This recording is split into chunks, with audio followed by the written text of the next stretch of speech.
அனைவருக்கும் வணக்கம். அதிகமான தூக்கம். ஸோ நிறைய பேர் நினச்சிட்ருப்போம், தூங்கவே முடியல மேம், அது ஒரு வியாதி. அப்புறம் பார்த்தீங்கன்னா நல்லா தானே தூக்கம் வருது, அது நம்ம நல்லா தானே இருக்கும் அப்படின்னு நம்ம நினச்சிட்ருப்போம்.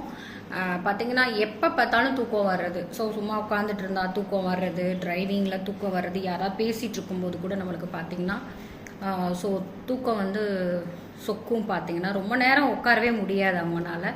ஸோ ரீசன்ட் டேஸில் அவங்களோட ஃபுட் ஹேபிட் பார்த்தீங்கன்னா அதிகமான பசி, ஜாஸ்தி சாப்பிட்ற மாதிரி ஒரு ஃபீல் இருக்கும்.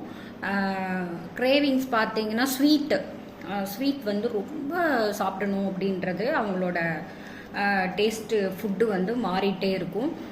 ரீசன்ட் டேஸில் பார்த்தீங்கன்னா வெயிட்டும் என்ன பண்ணியிருப்பாங்கன்னா இன்க்ரீஸ் ஆகிட்டே இருப்பாங்க. ஸோ நம்மளுக்கு ஸோ தூங்குறது நல்ல விஷயம்தான். பட் எப்போ பார்த்தாலும் தூங்குறது அப்படின்றது உள்ளுறுப்பான ஏதோ ஒன்று நம்மளுக்கு என்ன பண்ணுது, நான் சஃபர் ஆகிட்டுருக்கேன் அப்படின்றது தான் இண்டிகேட் பண்ணுது. கண்டிப்பாக மண்ணீரல் அண்டு வயிறு.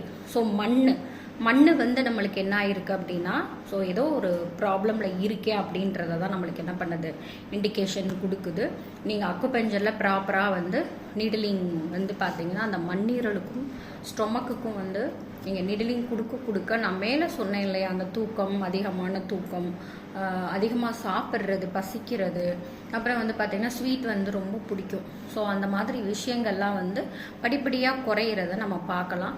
ஸோ என்ன அப்படின்றத ரூட் நம்ம கண்டுபிடிச்சி அக்குபஞ்சரில் ட்ரீட் பண்ணும்போது ரொம்ப கம்மியான பீரியடில் டைம்லேயே பார்த்தீங்கன்னா அதுக்கான தீர்வை நம்ம அக்குபஞ்சரில் பார்த்துடலாம். ரொம்ப தேங்க்யூ.